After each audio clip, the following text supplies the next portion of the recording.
Oi, oi, oi, muito boa noite. Sejam todos muito bem-vindos à nossa live de hoje.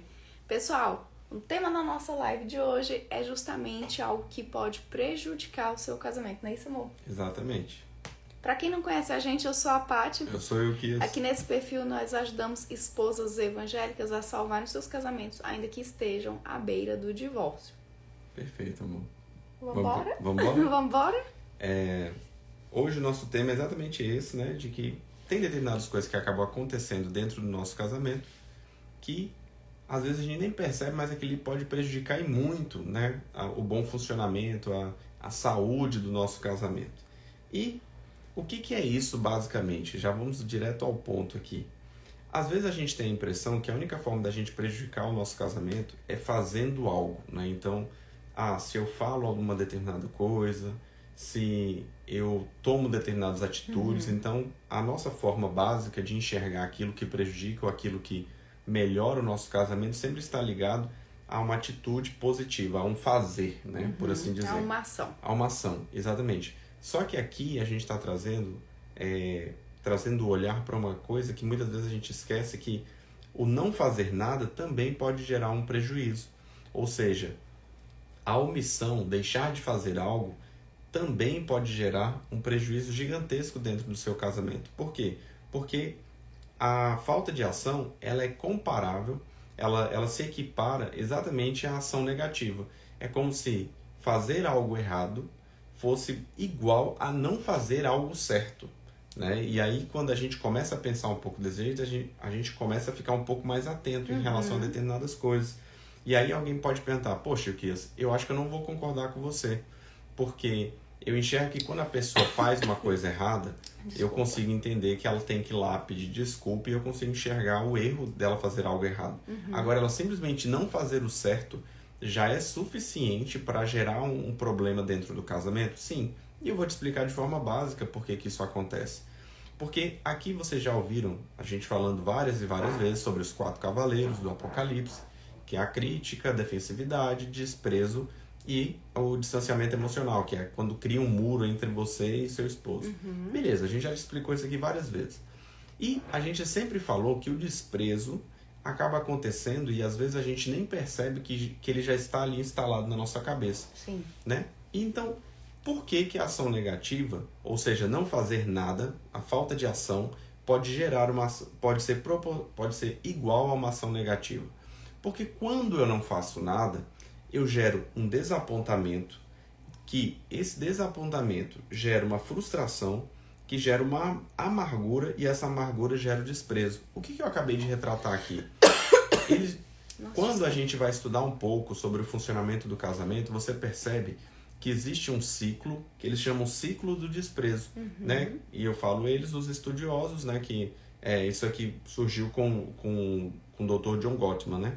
Então ele fala sobre o ciclo do desprezo. O que é esse ciclo do desprezo? Ele surge por meio de um desapontamento, esse desapontamento vira uma frustração, essa frustração vira uma amargura e essa amargura vira um desprezo. E o que é isso? Como que isso funciona de forma prática? Me explica aí no dia a dia, dentro da sua casa. Você espera que o seu esposo faça a coisa certa.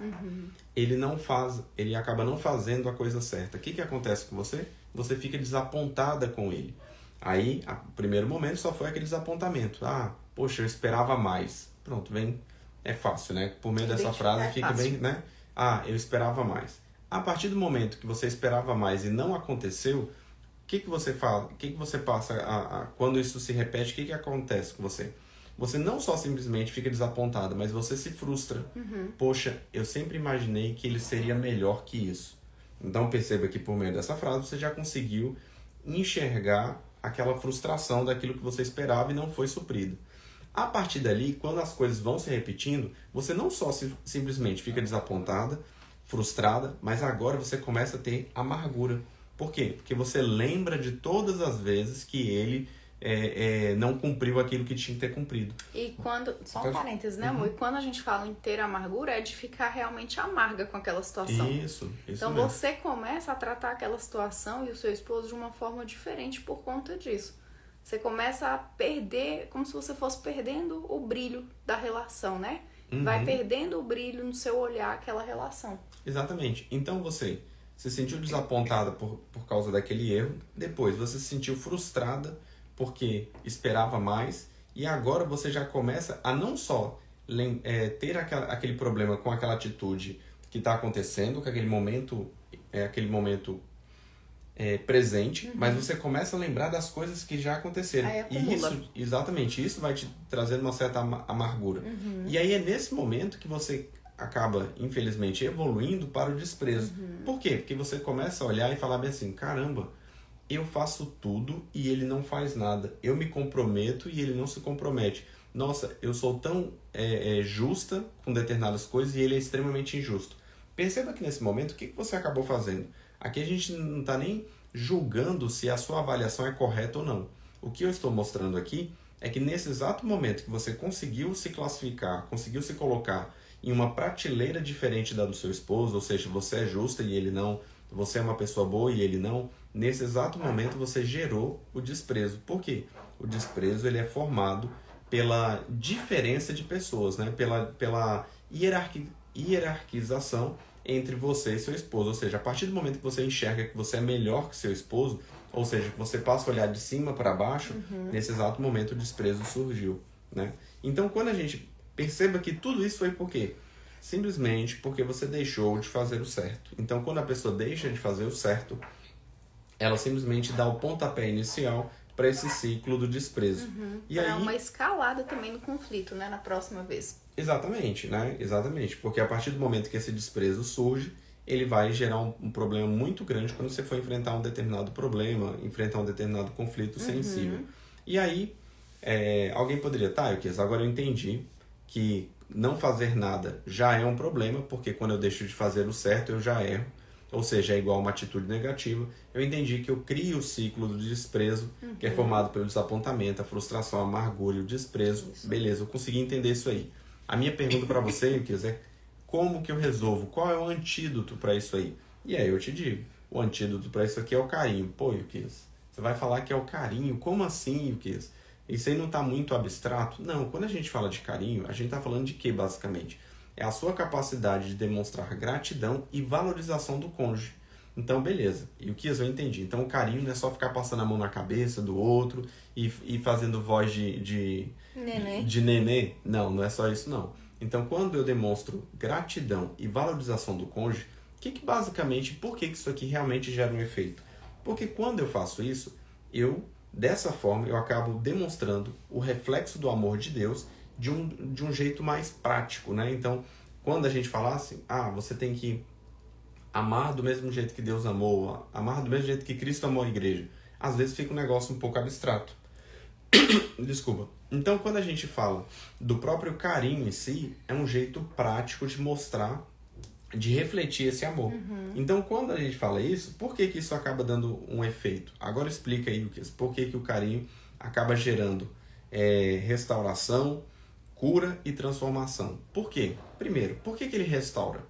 Quando eu ajo de forma a ser grato e a valorizar meu cônjuge, eu vou ter que começar a quebrar todo aquele ciclo inicial. Ou seja, é como se tivesse que quebrar todos os vícios que vem acontecendo dentro do seu relacionamento. Exatamente. Então aquele ciclo lá do desapontamento, da frustração, da amargura, ele vai ser quebrado por meio disso aqui. Por quê? Porque para eu ser grato pelo meu esposo, para eu ser grato pela minha esposa, eu não posso ficar juntando aquela chateação do desapontamento. Eu não posso ser amargo, eu não posso ter uma determinada amargura em relação ao meu esposo e minha esposa e ao mesmo tempo ser grato por ele. Então, quando eu começo a alimentar isso aqui, eu vou quebrando aquela amargura, eu vou quebrando aquele desapontamento. Por quê? Porque eu vou olhar para o meu esposo, para minha esposa e falar, poxa, ele não fez isso de novo, mas ele é extremamente presente. Ele não fez isso de novo, mas ele é extremamente sincero.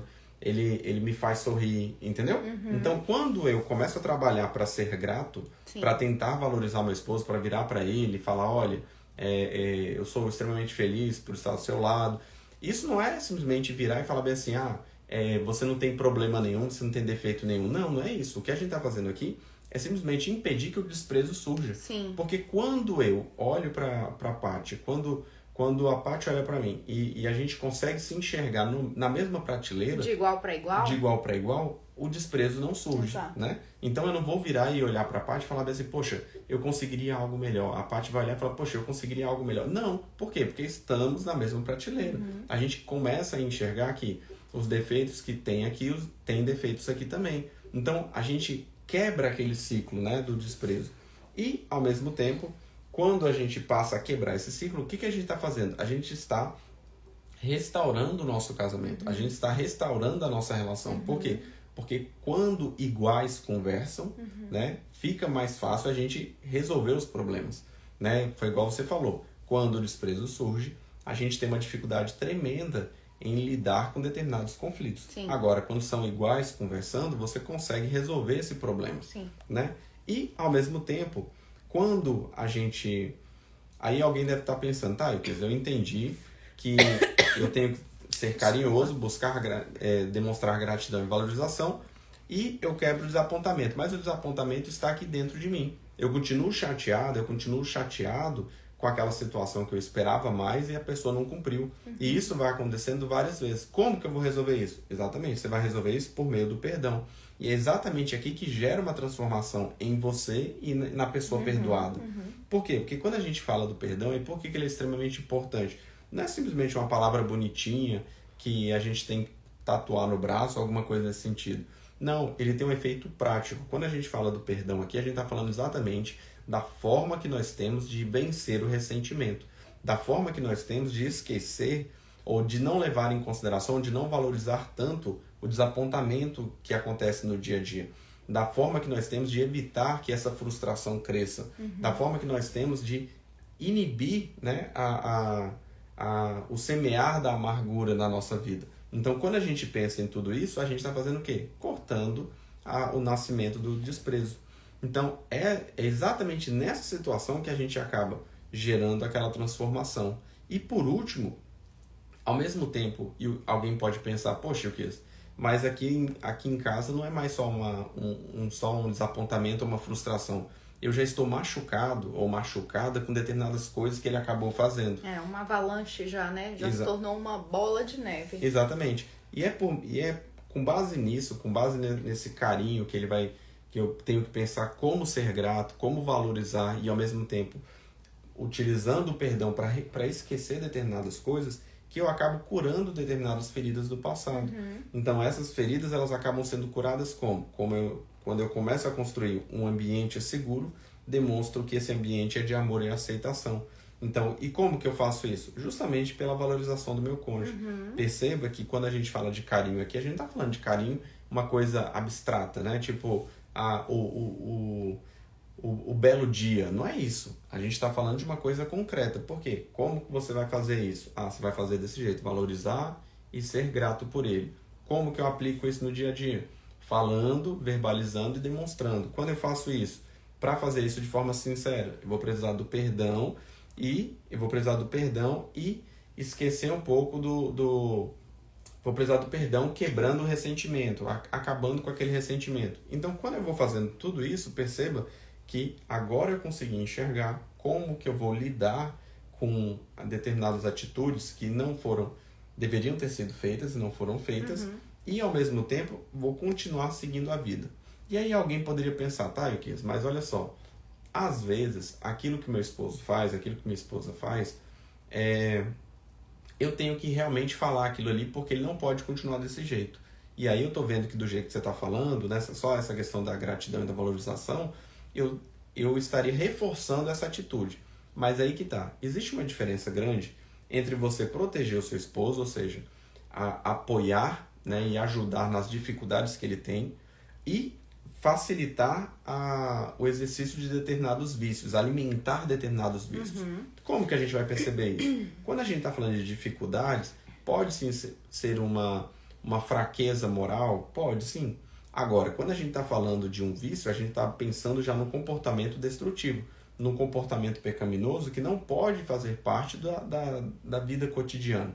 Agora, quando a gente pensa no apoiar e no ajudar, às vezes simplesmente é uma inabilidade, né? Uma falta de habilidade com uma determinada coisa que às vezes exige de nós um certo cuidado, um certo trato com o nosso esposo, com a nossa esposa. E né? um quê de maturidade para lidar com essa situação. Sim. Porque pensa você, se você tem filho e você vê o seu filho indo por um caminho que ele não deve, com amizades que ele não deve, utilizando às vezes substância química ou fazendo uso de bebida alcoólica, né? De forma não moderada, por assim dizer, o que você faz? Você não abandona esse filho, né? Você não larga mão justamente porque você sabe que aquilo ali é destrutivo para ele e que vai gerar uma repercussão difícil na vida dele e na vida talvez familiar de vocês. E aí, quando a gente traz isso para dentro do casamento, é exatamente essa lógica de proteger a relação. É exatamente essa lógica de você não abandonar o seu casamento quando ele está numa situação ruim. Porque você está vendo aquilo ali ser prejudicial. Você está vendo aquilo ali gerar uma repercussão negativa no seu casamento. E aí você vai abandonar? Não vai, não deve, né? Perfeito. E aí a gente conclui hoje. Gente, é isso. Para você que chegou agora, muito boa noite, seja bem-vindo. A nossa live de hoje vai ficar salva aqui, tá? Isso aqui foi justamente uma live tratando sobre o que pode ser prejudicial na sua relação e quais são os pontos de melhora que você deve ter aí dentro do seu casamento para que tudo fique mais fluido, né? Mais natural e menos forçada possível essa convivência de vocês, né, amor? É isso mesmo. Uma boa noite, um bom descanso. Fiquem com Deus. Até amanhã, se Deus quiser. Amém. Até mais, pessoal. Tchau, tchau.